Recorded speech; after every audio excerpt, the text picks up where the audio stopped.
योग योग योगेश्वराय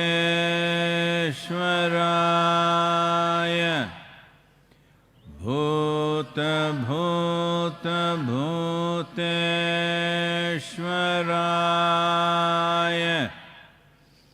काल काल कालेश्वराय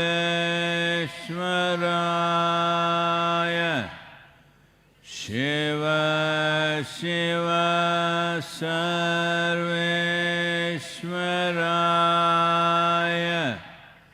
शंभो शंभो महादेवाय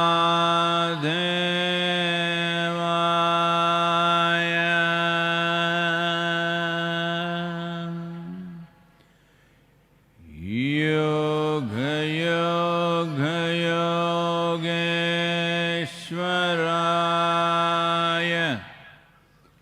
भूत भूत भूतेश्वराय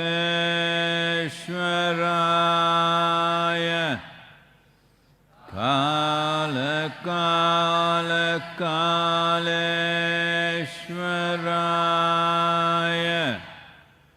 शिव शिव सर्वेश्वराय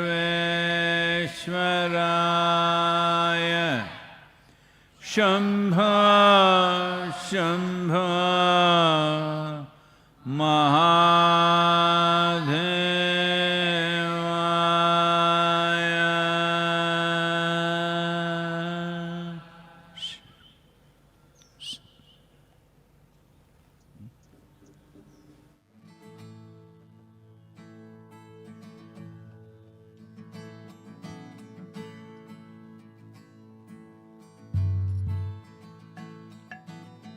हजारों ख्वाहिशें ऐसी कि हर ख्वाहिश पे दम निकले, बहुत निकले मेरे अरमान, लेकिन फिर भी कम निकले। हजारों ख्वाहिशें ऐसी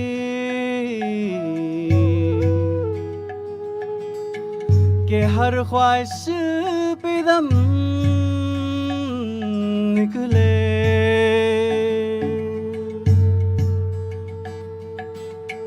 मारियो मार घाव नहीं तन पे, जिन लगा तिन जाना है भाई। कहे कबीर सुनो भाई साधो, जिन जाना तिन माना है भाई। गगन की ओट निशाना है भाई,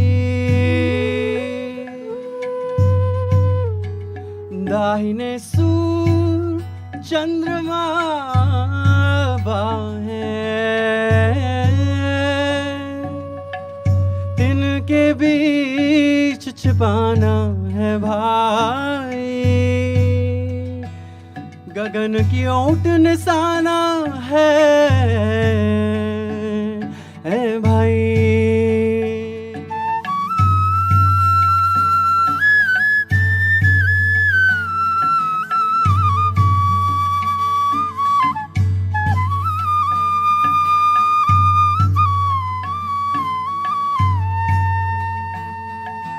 सा सा सा सा नि सा नि पा रे सा सा सा नि सा नि पा ने सा रे रे रे नि पा पा नि सा रे मा गा रे सा नि सा रे सा पा नि मा पा रे मा पा रे सा सा सा सा सा।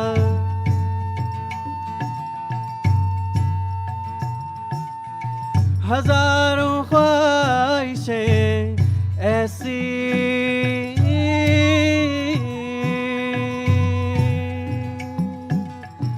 कि हर ख्वाहिश पे दम निकले। के हर ख्वाहिश पे दम निकले।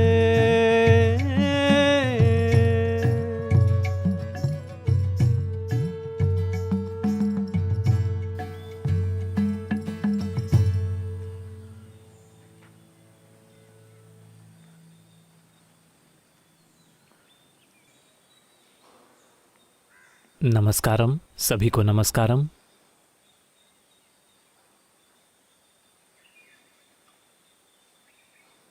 अभी अभी शाम हुई है। हम कुछ मेंढकों के टर्राने की आवाज़ सुन सकते हैं।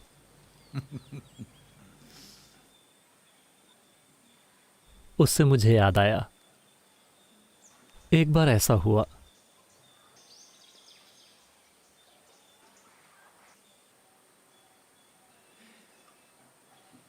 मैं मेंढक की आवाज़ का इंतज़ार कर रहा हूँ।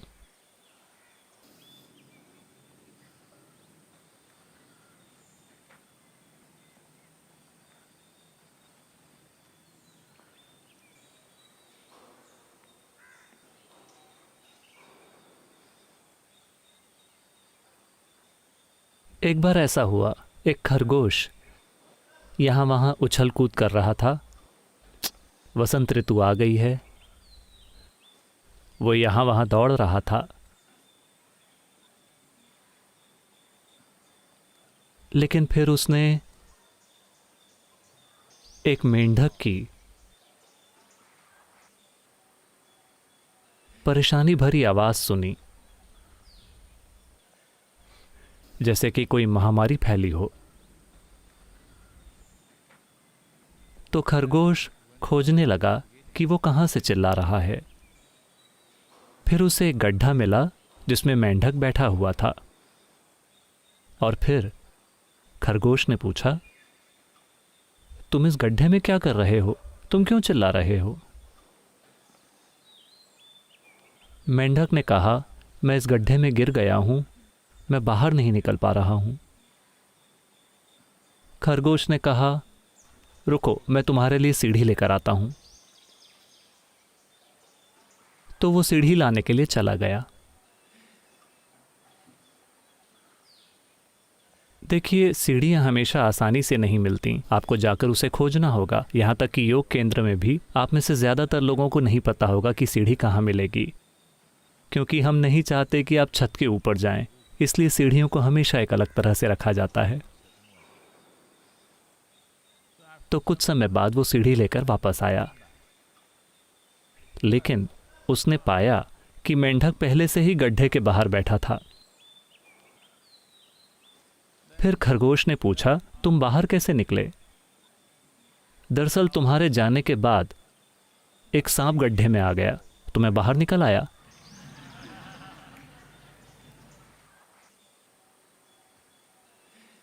अभी अभी मैं देश के औद्योगिक समूहों के परिसंघ से बात कर रहा था।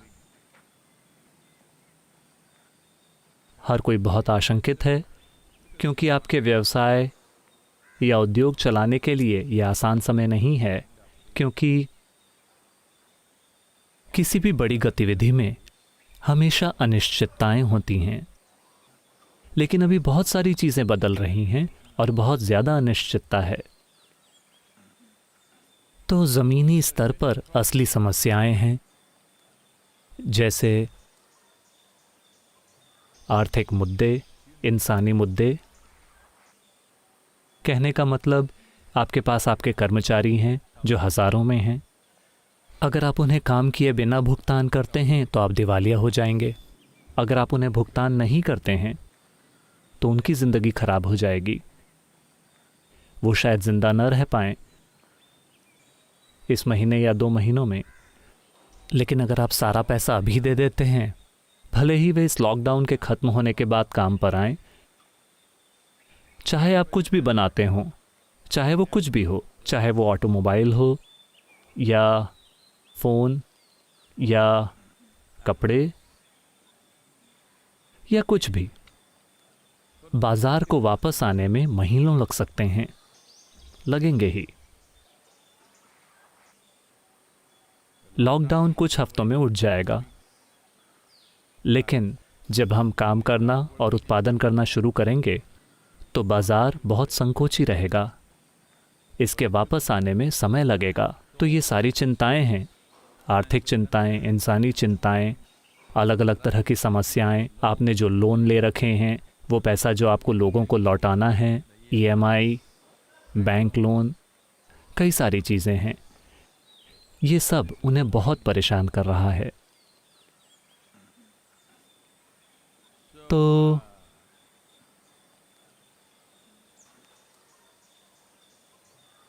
हर कोई, आप उनकी आवाज़ सुन रहे हैं, लेकिन ये व्यवधान, इतना बड़ा व्यवधान सभी व्यवसायों में, पूरा देश एक व्यवधान से होकर गुजर रहा है। सिर्फ एक ही देश नहीं, लगभग हर देश। दुर्भाग्य से कुछ देशों में मृत्यु दर बहुत ही अधिक हो गई है। अमेरिका दुर्भाग्य से 20,000 को पार कर गया है। दुनिया में मौतों की संख्या 1 लाख के पार चली गई है। जैसा कि मैं कल बता रहा था, एक गंभीर चिंता ये है कि जो लोग इन्फेक्टेड हुए, फिर उनका टेस्ट नेगेटिव आया, अब वो फिर से टेस्ट में पॉजिटिव आ रहे हैं। ऐसे मामले हैं जहां, उदाहरण के लिए, मैसूर के पास एक दवा की कंपनी को चीन से एक पैकेज मिला।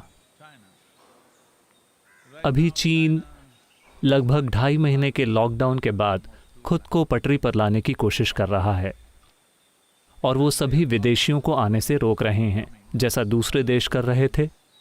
चीनियों को आने से रोकना, ये सोचकर कि ये दुनिया के बाकी हिस्सों में है, चीन में नहीं है। लेकिन इस व्यक्ति ने इस पैकेज को खोला, 24 घंटे के भीतर उसे थोड़ा बुखार हो गया। अब उस उद्योग में 20 लोग इन्फेक्टेड हैं, टेस्ट पॉजिटिव आए हैं।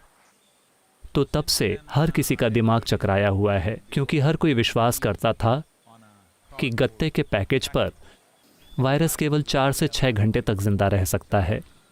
लेकिन ये पैकेज चीन से 72 घंटे पहले रवाना हुआ था और फिर भी इसने उन्हें इन्फेक्ट कर दिया। हम नहीं जानते कि ये वायरस चीन से आया है या ये किसी दूसरे पोर्ट से गुजरा है, या शायद ये चेन्नई में उतरा और वहाँ वायरस इसमें घुस गया। कोई नहीं जानता, कोई भी इसे वापस ट्रेस नहीं कर पा रहा है। जो भी हो, अब चिंताएं कई गुना बढ़ रही हैं। इन चिंताओं के कई गुना होने पर जिन लोगों ने इन्वेस्टमेंट्स कर रखे हैं, जिन लोगों के पास चलाने के लिए व्यवसाय और उद्योग हैं, वो बहुत ज़्यादा चिंतित हैं। और भू राजनीतिक परिस्थितियां तेजी से बदल रही हैं। टॉप पर कौन पहुंचेगा, ये एक बड़ा सवाल बन गया है। और कई लोग चुपचाप दल बदल रहे हैं। ये कब तक छुपा रहेगा? जब ये चीज़ें खुलकर सामने आएंगी तो कई समस्याएं होंगी। इंसानी गतिविधि इतनी जटिल हो गई है कि छोटे छोटे व्यवधान भी इसे बिगाड़ देते हैं। लेकिन अब ये एक बहुत बड़ा व्यवधान है। लेकिन ये एक संभावना भी है। जब कोई व्यवधान होता है तो एक संभावना भी होती है। तो एक सांप गड्ढे में आ गया है, आप किसी न किसी तरह गड्ढे से बाहर कूद पड़ेंगे, क्योंकि आपका जीवन इस पर निर्भर करता है। तो यह समय है इंसानों के लिए खुद को टॉप गियर में रखना सीखने का। हर कोई, हम चाहे किसी भी तरह का काम कर रहे हों, ये महत्वपूर्ण है कि आप टॉप गियर में हों, क्योंकि आप पहले जिस तरह से काम करते थे, शायद वो 6 महीनों में काम न करे, शायद वो बिल्कुल काम न करे।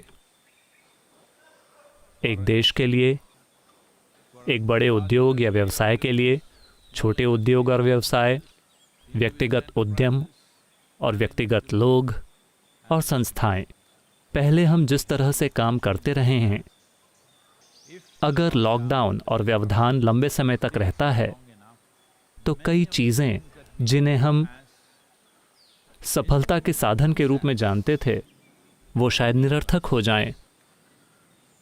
अगले 6 महीनों के समय में ये संभव है। क्या हम उतनी दूर तक जाएंगे या उससे पहले ही ठीक हो जाएंगे? हमारी आशा है कि हम उससे पहले ही ठीक हो जाएंगे, लेकिन ये बिल्कुल संभव है। अब कोई भी उस संभावना से इनकार नहीं कर रहा है क्योंकि कोई अंदाज़ा नहीं लगा पा रहा है। अब चीनी वैज्ञानिक जो इस पर शोध करते रहे हैं वो अब कह रहे हैं कि वायरस जिस दूरी तक जा सकता है वो 13 फुट है, 2 मीटर नहीं जैसा उन्होंने शुरू में कहा था।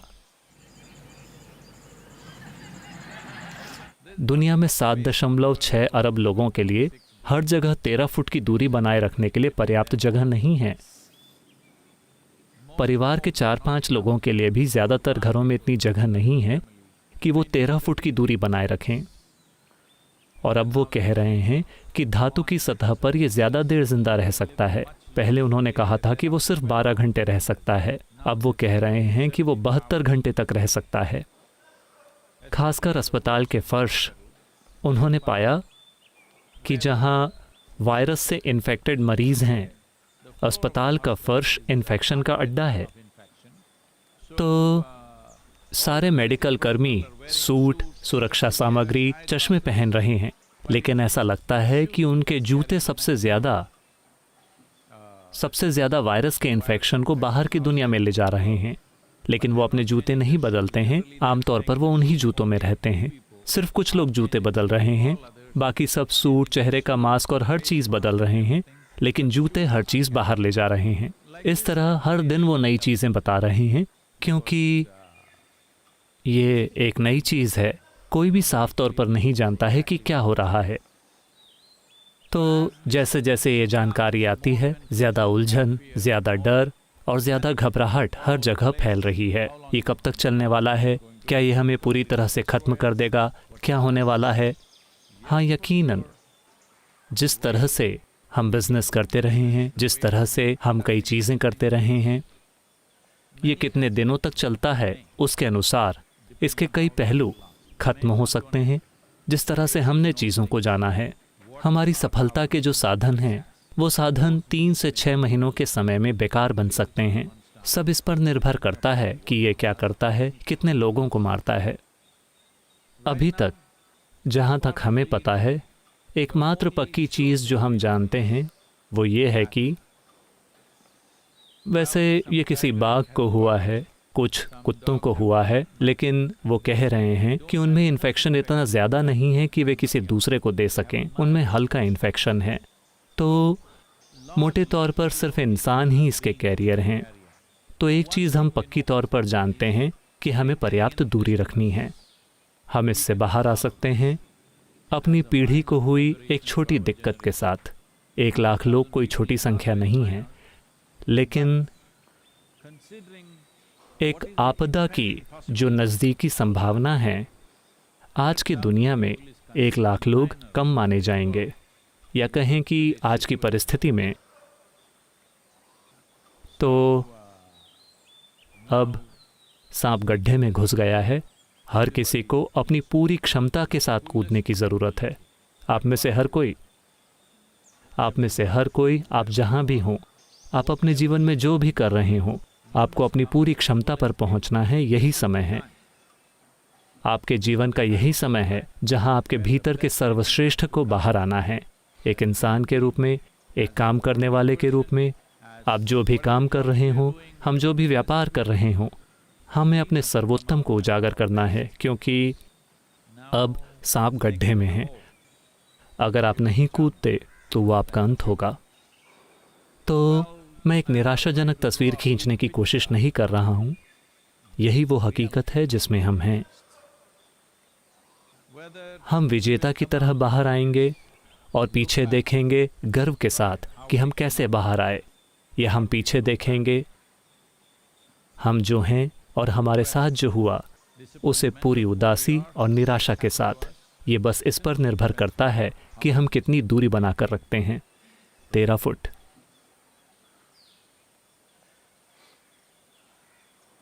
जैसा कि हम कल इस पर गौर कर रहे थे, ये पूरी बात कि हर किसी में प्रतिस्पर्धा की गहरी भावना बिठाई जाती है।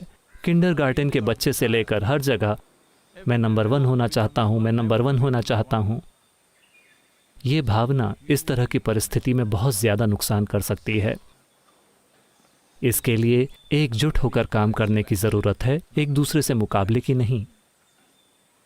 अभी पूरी मानवता को बिल्कुल एकजुट होकर काम करना होगा।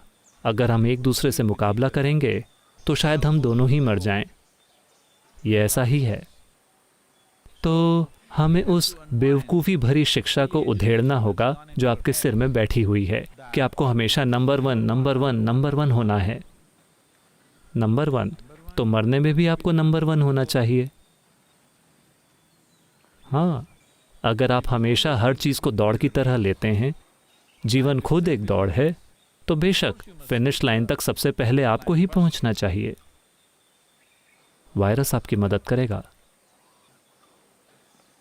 ये बहुत महत्वपूर्ण है कि हम इस तनाव को खोल दें जिसे हमने अपने सिर में पैदा किया है कि हम नंबर 1 होना चाहते हैं। अगर मैं यहाँ आंखें बंद करके 10 मिनट बैठता हूँ तो वो सब चले जाएंगे, वो शायद मेरा खाना खा लें।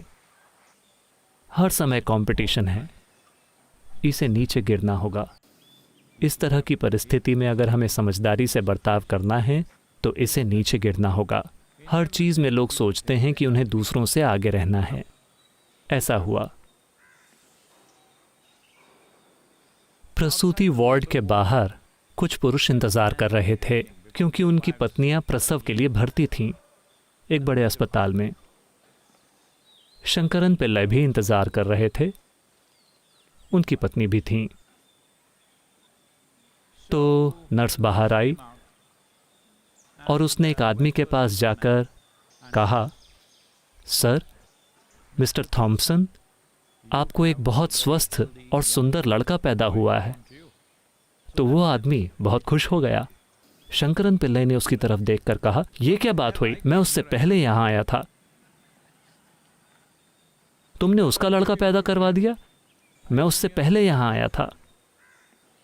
जीवन ऐसे काम नहीं करता। तो ये एक अच्छा समय है हमारे लिए कई चीज़ों को ठीक करने का जिन्हें हम इंसानी समाजों में गलत तरीके से करते रहे हैं। ये उसे ठीक करने का यकीनन बहुत अच्छा समय है।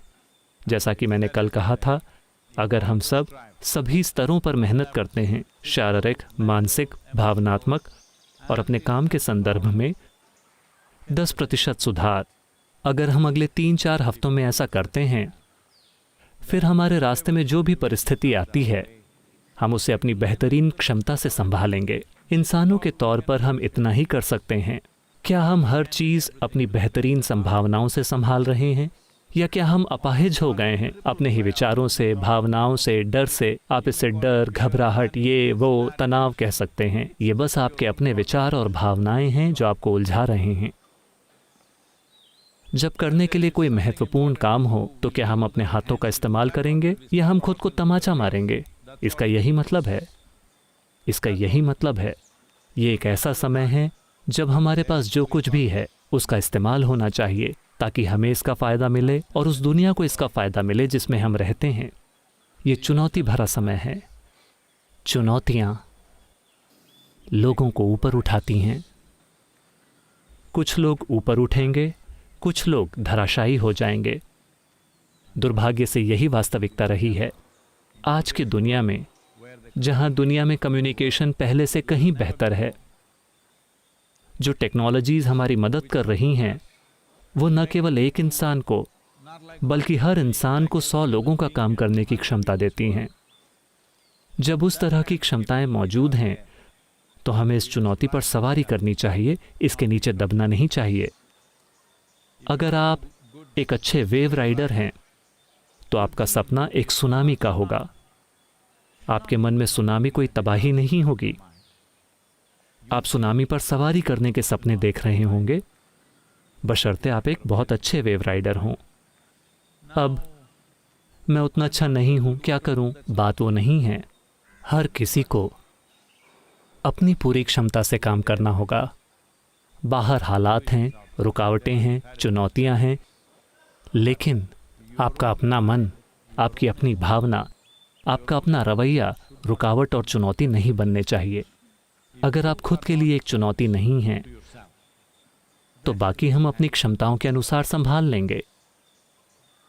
कई मायनों में यह मानवता को साथ लाएगा।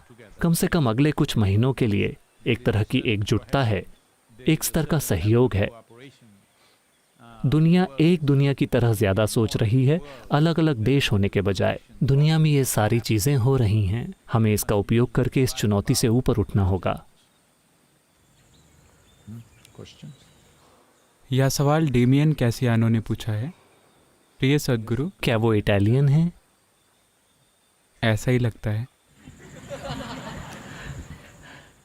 प्रिय सद्गुरु, मुझे इंसानों के बजाय प्राकृतिक दुनिया में अचंभा देखने में आसानी होती है। मैं इंसानों में भी उसी अचंभे को कैसे देख सकता हूँ जैसा मैं एक नाचते हुए मोर में देखता हूँ? तो वो एक इंसान है ना? नहीं, मैंने सोचा कि कहीं एक चिड़िया सवाल पूछ रही हो तो इंसानों के पास उस तरह सुंदर पंख नहीं होते जैसे मोर के पास होते हैं। हमारे पास नहीं है। हम उन्हें पहन सकते हैं, लेकिन वो सिर्फ पहनी हुई चीज होगी। वो मोर के पंख की तरह नहीं होगा। तो उन चीजों में अचंभा देखना आसान होता है जिनके साथ आपको कुछ साझा नहीं करना होता। दुनिया में एक ऐसी पूरी संस्कृति बड़ी हो रही है जहां लोग कहते फिरते हैं, मैं पूरी मानवता से प्यार करता हूं, लेकिन मैं अपने बगल में बैठे आदमी को सहन नहीं कर सकता। भगवान से प्यार करना बहुत आसान है, उदाहरण के लिए, क्योंकि वो कभी भी आकर डिनर टेबल पर आपके साथ नहीं बैठते। शायद आप उनका नाम लेते हैं, लेकिन अगर वो डिनर के लिए आ जाते हैं तो फिर दिक्कत होगी। चूंकि वो कभी नहीं आते हैं, आप जो कुछ भी उन्हें अर्पित करते हैं, आपको साफ पता होता है कि वो सिर्फ आपको ही खाने को मिलेगा। हाँ, अगर वो खाना शुरू कर दें तो अर्पण मुझे ये बताना होगा, ऐसा हुआ। ये अलग अलग धर्म के भिखारियों की एक संस्था है।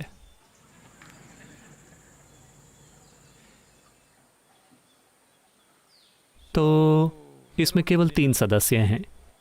एक भिखारी हिंदू है, एक भिखारी क्रिश्चियन है, एक भिखारी मुसलमान है। तो वो कह रहे थे कि वो बहुत धार्मिक हैं, लेकिन उनके आर्थिक हालातों के कारण उन्हें साथ रहना पड़ता है, वरना वो लड़ाई करेंगे। तो एक दिन वो पेड़ के नीचे मिले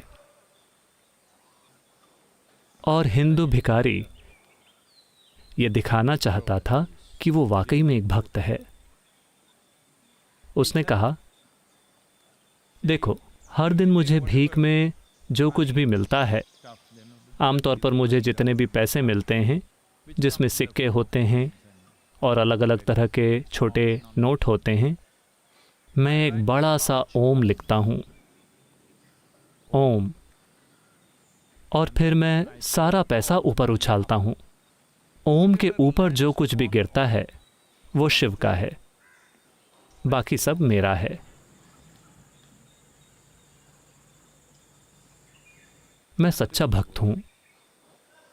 ओम तो आप जानते हैं, बड़ी सी पूंछ और ऐसा ऐसा और वो सब। मुसलमान भिखारी ने कहा, मैं भी कुछ ऐसा ही करता हूं, लेकिन हमारे लिए वो चांद पाक होता है जो पहले दिन का होता है, जो बिल्कुल पतला सा चांद होता है। तो मैं पहले दिन के चांद का चित्र बनाता हूं और फिर पैसे उछालता हूं। जो कुछ भी चांद पर गिरता है वो अल्लाह का है, बाकी मेरा है।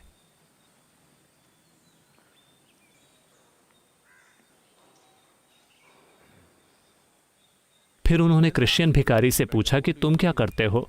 उसने कहा, मैं सारा पैसा लेकर ऊपर उछालता हूं, जो भगवान का है वो उसे रख लेते हैं, बाकी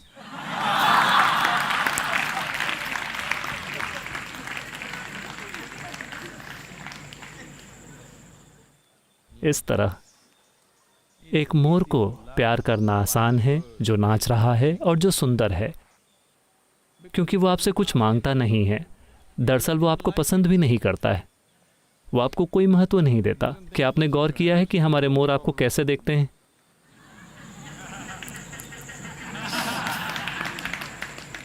वो आपको कोई महत्व नहीं देते।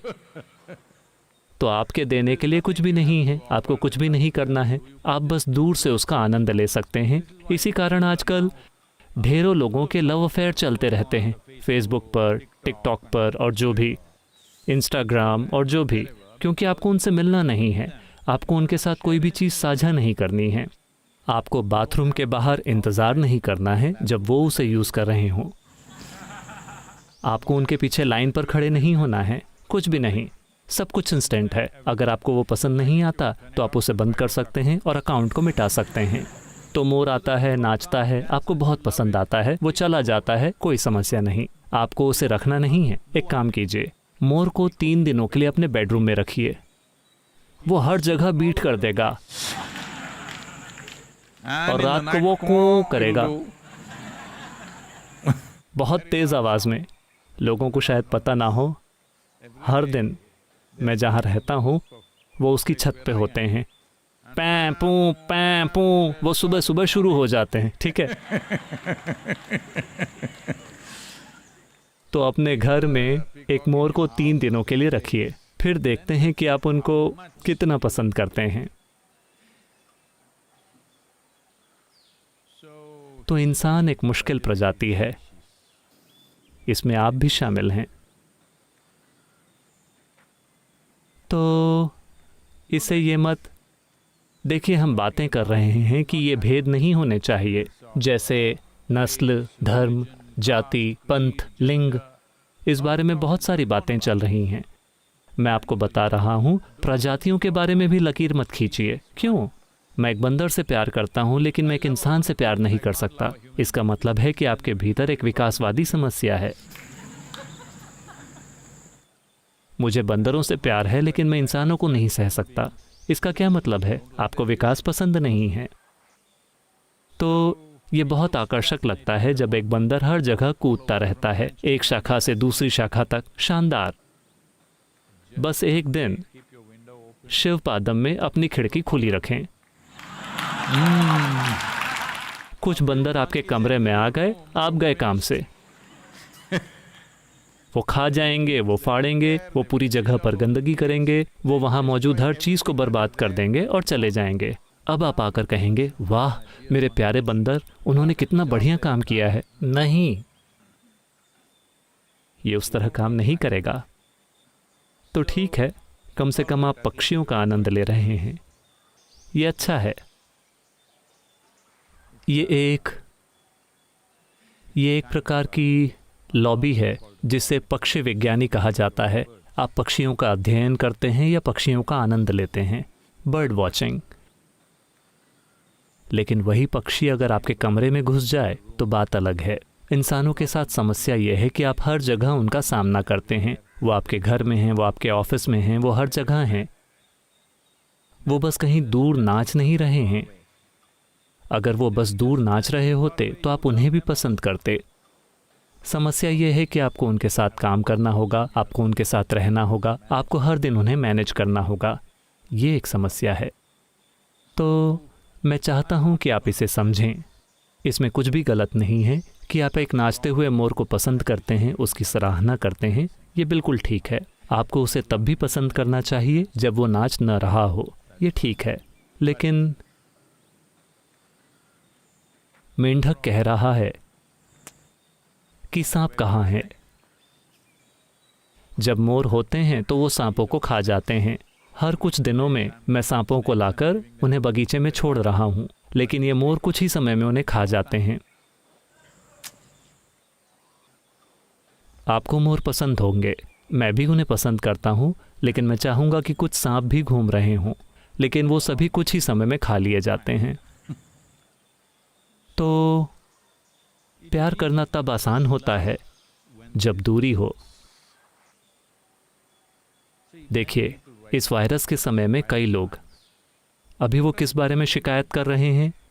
उनके प्रियजन, वो उनके साथ घर में बंद हैं। बड़ी मुसीबत।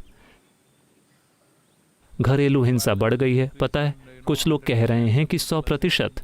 कुछ देशों में हर तरह की परेशानियां, हर कोई पूछ रहा है, सलाह मांग रहा है, क्या करें, इस परिवार को कैसे संभालें। ये वही लोग हैं जिनकी कमी आप महसूस कर रहे थे, क्योंकि वो हर दिन ऑफिस जाते थे। आप इतने लंबे समय के लिए क्यों चले गए? लेकिन अभी वो घर पर हैं और मुसीबत। दूरी एक अद्भुत चीज है। मौत एक शानदार चीज है। देखिए, मरे हुए लोगों से हमेशा सभी प्यार करते हैं। क्या आपने इस पर गौर किया है? जैसे ही उनकी मौत हुई, अचानक वो पूजा के योग्य बन गए। आपने उनकी पूजा तब क्यों नहीं की जब वो जिंदा थे? ऐसा क्यों है कि मरते ही वो पूजा के योग्य बन गए? दुनिया में कहीं भी लोग उन्हें ऊपर रखते हैं और ऐसा करते हैं, फूल डालते हैं या जो भी करते हैं, सिर्फ इसलिए कि वो मर चुके हैं। जब वो जिंदा थे तब आप इसे करने के लिए तैयार नहीं थे। जब वो मर चुके हैं तब आप ये कर रहे हैं। इसका मतलब क्या है? मैं नहीं कहना चाहता, आप जानते हैं। जब वो जिंदा थे आप उनके साथ संघर्ष कर रहे थे। जैसे ही वो मर जाते हैं आप उनकी पूजा करते हैं, उन्हें याद करते हैं और उनसे प्यार करते हैं। इसका क्या मतलब है? शायद आप इंतजार कर रहे हैं। ये अच्छी बात नहीं है, बिल्कुल भी नहीं। तो चलिए इसे ध्यान से देखते हैं। आपकी समस्या ये है कि आपके व्यक्तित्व की एक निर्धारित विशेषता है। आप एक ऐसी चीज की तलाश कर रहे हैं जो आपके व्यक्तित्व को नुकसान न पहुंचाए। लेकिन इंसान, आप तो जानते हैं, हर इंसान आपकी सीमाओं का सम्मान नहीं करता है। वो उस पर कदम रख ही देते हैं। उनमें से कुछ अनजाने में, उनमें से कुछ जानबूझकर, मेरी तरह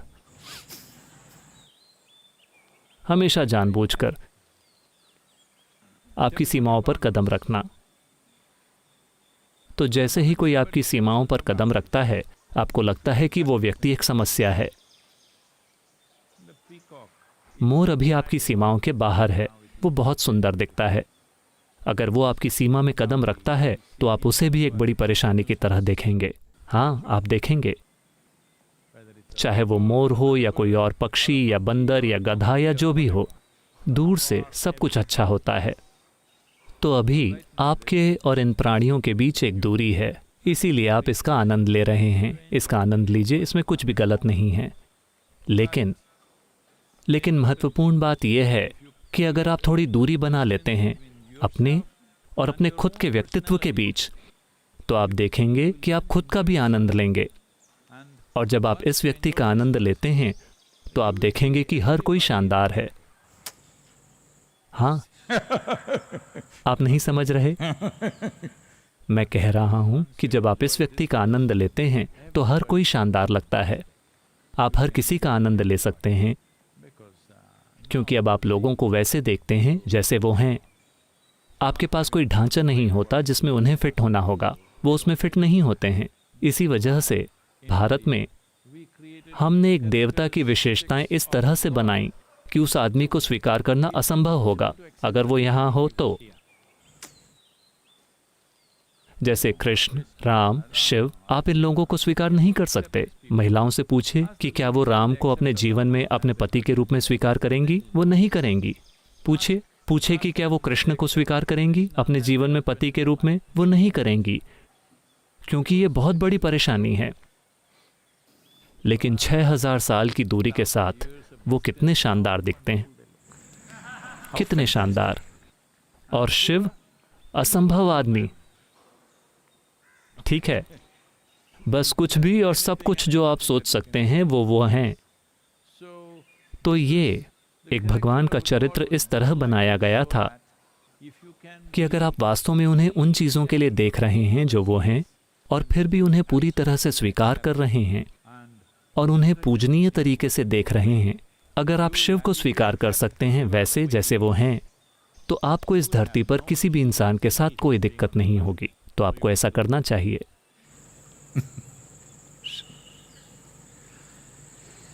योग योग योगेश्वराय भूत भूत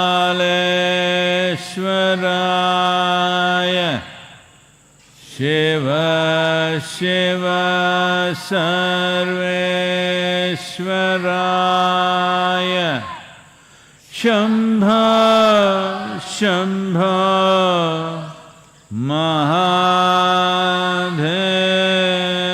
महादेवाय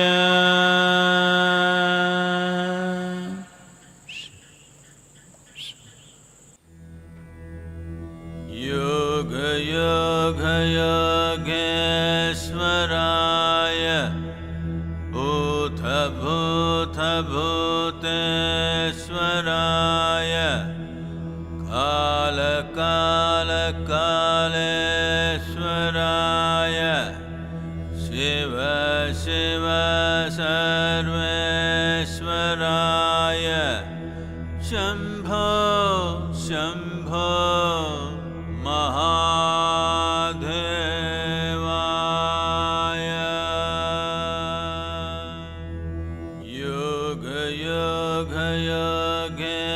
योगेश्वराय भूत भूत भूतेश्वराय काल काल कालेश्वराय शिव शिव सर्वेश्वराय शंभो शंभो